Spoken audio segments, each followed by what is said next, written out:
Trunchbull let out a yell. The Trunchbull lifted the water jug and poured some water in her glass, and suddenly, with the water, out came the long, slimy nut straight into the glass. Plop. The Trunchbull let out a yell and leaped off her chair as though a firecracker had gone off underneath her. She stared at the creature twisting and wiggling in the glass. The fire of fury and hatred were smoldering in the Trunchbull's small black eyes. "Matilda!" she barked. "Stand up. Who, me?" Matilda said. "What have I done?" "Stand up, you disgusting little crotch. You filthy little maggot. You are vile, repellent, malicious little brute." The Trunchbull was shouting. "You're not fit to be in this school. You ought to be behind bars. That's where you ought to be. I shall have the prefect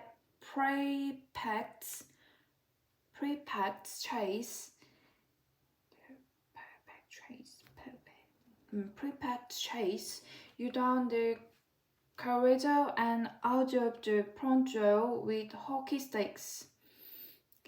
The Trunchbull was in such a rage that her face and had taken on a boiled color, and little flecks of food were gathering at the corners of her mouth. But Matilda was also beginning to see red. She had had absolutely nothing to do with the beastly creature in the glass. By golly, she thought, that rotten Trunchbull isn't going to pain this one on me.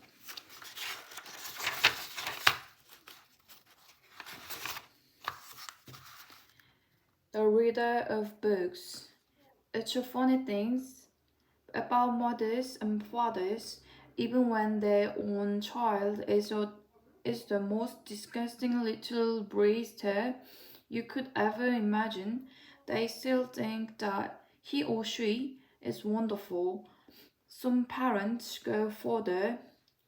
They become so blinded by adoration they manage to convince themselves their child has qualities of genius. Well, there is nothing very wrong with all this. It's the way of the world. It is only when the parents begin telling us about the brilliance of their own revolting offspring that we start shouting, "Bring us a basin. We're going to be sick." School teachers suffer a good deal from having to listen to this sort of twaddle from proud parents, but they usually get their own bag when the time comes to write the end of term reports. If I were a teacher, I would cook up some real school tests for the children of doting parents. Your son Maximilian, I write, it's a total washout. I hope you have a family business you can push him into when he leaves school, because he sure as heck won't get a job anywhere else. Or if I were feeling lyrical that day, I might write, "It is a curious truth that grasshoppers have their hearing organs in the size of the abdomen. Your daughter Vanessa, judging by what she's learned this time, has no hearing organ at all. I might even delve deeper into natural history and say the periodical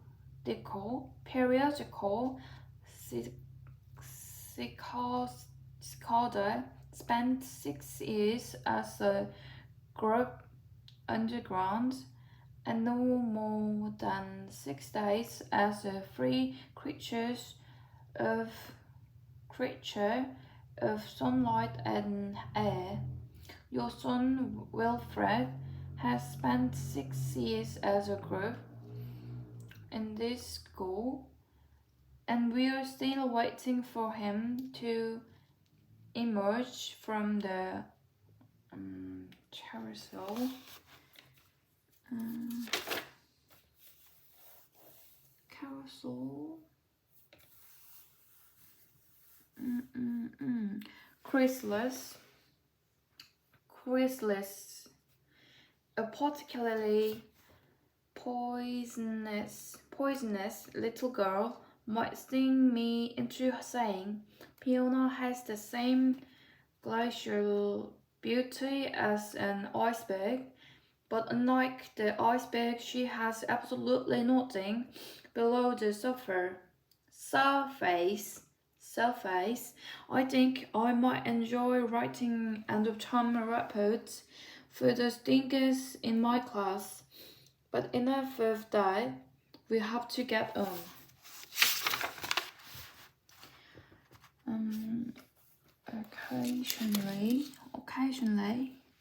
Occasionally one comes across parents who take the opposite line, who show no interest at all in their children, and these of course are far worse than the doting ones. Mr. and Mrs. Wormwood were two such parents. They had a son called Michael and a daughter called Matilda, and the parents looked often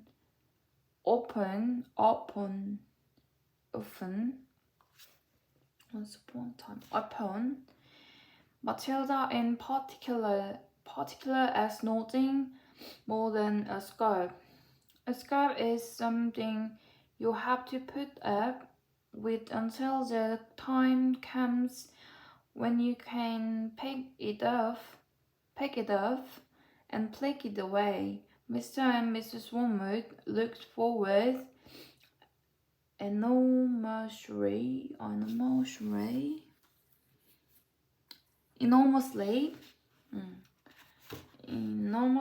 to the time when they could pick their little daughter off and flick her away, preferably into the next country or even further than that. It is bad enough when parents treat ordinary children as though they wore scabs on bunions,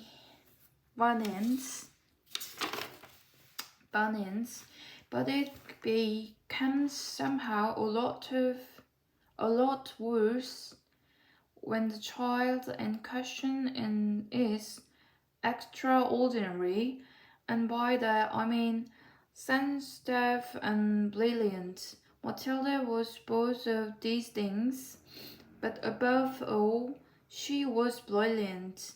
Her mind was so nimble, and she was so quick to learn that her ability should have been obvious even to the most half-witted of parents. But Mr. and Mrs. Wormwood were both so gomless and so weft up in their own silly little lives that I felt to notice anything, usually about their daughter. To tell the truth, I joked that they would have noticed as she crowded, crowded into the house with a broken leg. Okay. Matilda, Matilda's brother Michael was a perfectly normal boy, but their sister, as I said, was something to make your eyes pop. By the age of 1.5, her speech was perfect and she knew as many words as most grown-ups. The parents, instead of applaud, applauding her, called her noise chatbox and told her sharply that small girls should be seen and not heard. By the time she was 3, Matilda had taught herself to read by studying newspapers and magazines that lay around the house. At the age of 4, she could read fast and well, and she naturally began hankering after books. The only book in the whole of this enlightened household was something called Easy Cooking, belonging to her mother. And when she had read this from cover to cover and had run all the recipes by heart, she decided she wanted something more interesting. Daddy, she said, do you think you could buy me a book? A book? He said. What do you want the plumbing book for? To read, Daddy. To read, Daddy. What's wrong with the telly?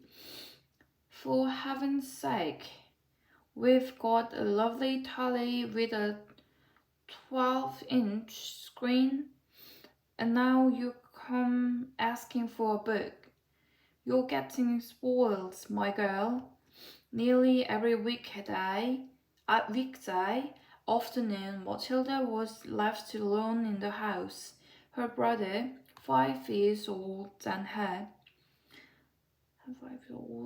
5 years older than her, went to school. Her father went to work, and her mother went out playing bingo in a town 8 miles away. Mrs. Wormwood was hooked on bingo and played it 5 afternoon a week. On the afternoon of the day when her father had refused to buy her book, Matilda set out all by herself to walk to the public library in the village. When she arrived, she introduced herself to librarian Mrs. Phelps. She asked if she might sit a while and read the book. Mrs. Phelps? I don't know. Phelps? Slightly taken aback at the arrival of such a tiny girl, and accompanied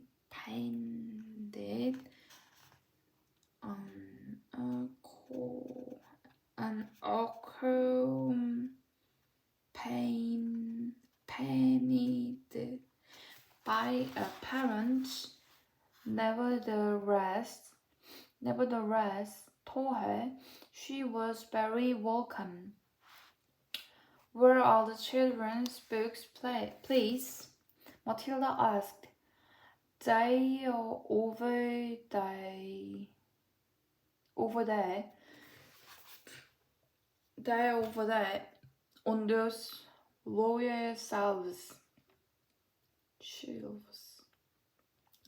Mrs. Phelps told her, Would you like me to help you find a nice one with lots of pictures in it? No, thank you, Matilda said. I'm sure I can manage.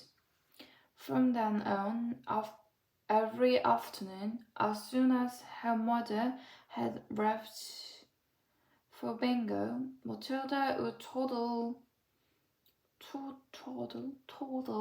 down the library. She walk took only 10 minutes,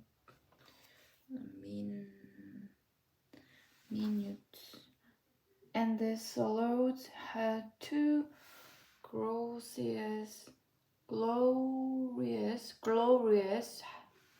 hours sitting quietly by herself in a cozy corner, the bowling one book after another. When she had read every single children's book in the place, she started wandering around in search of something else. Mrs. Phelps, who had been watching her with passionation for the past few weeks, now got up from her desk and went over her. Can I help you, Matilda? She asked. I'm wondering what to read next, Matilda said. I finished all the children's book. You mean you looked at the pictures? Yes, but I've read the books as well. Mrs. Phelps looked down at Matilda from her great height, and Matilda looked right back up at her. I thought some were very poor, Matilda said, but others were lovely. I liked the secret garden best of all. It was full of mystery, the mystery of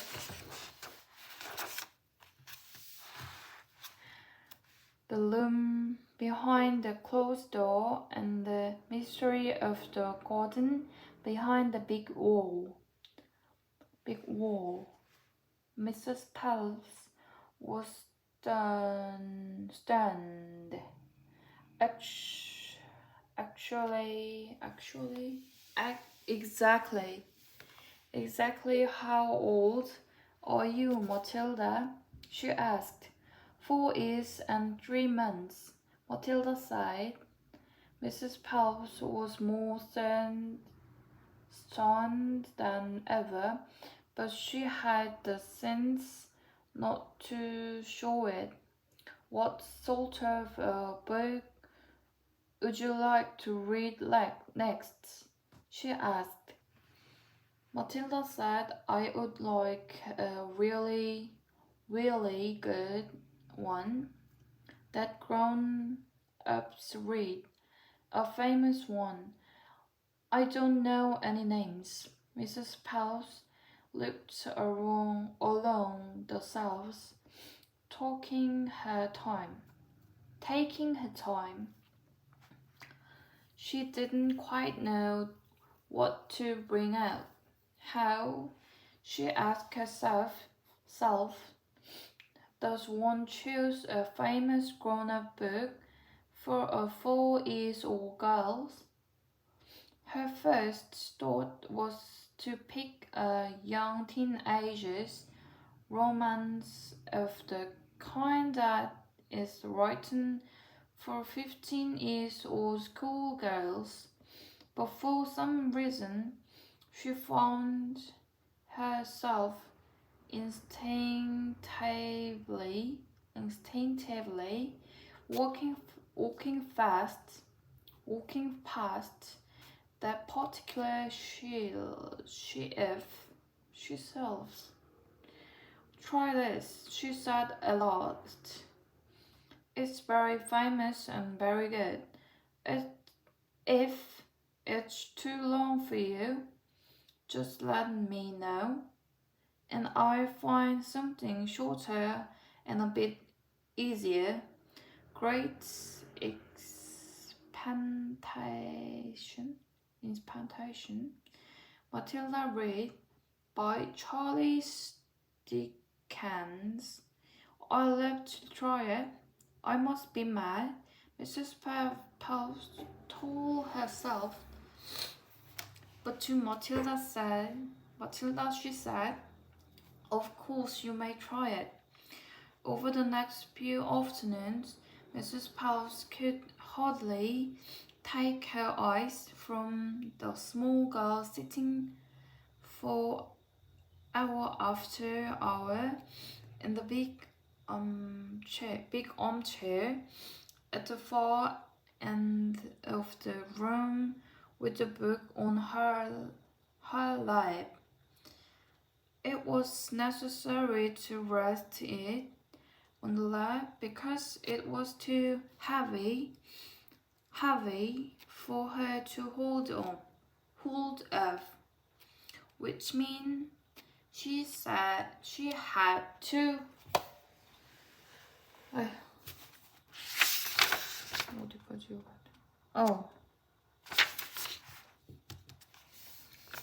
끝.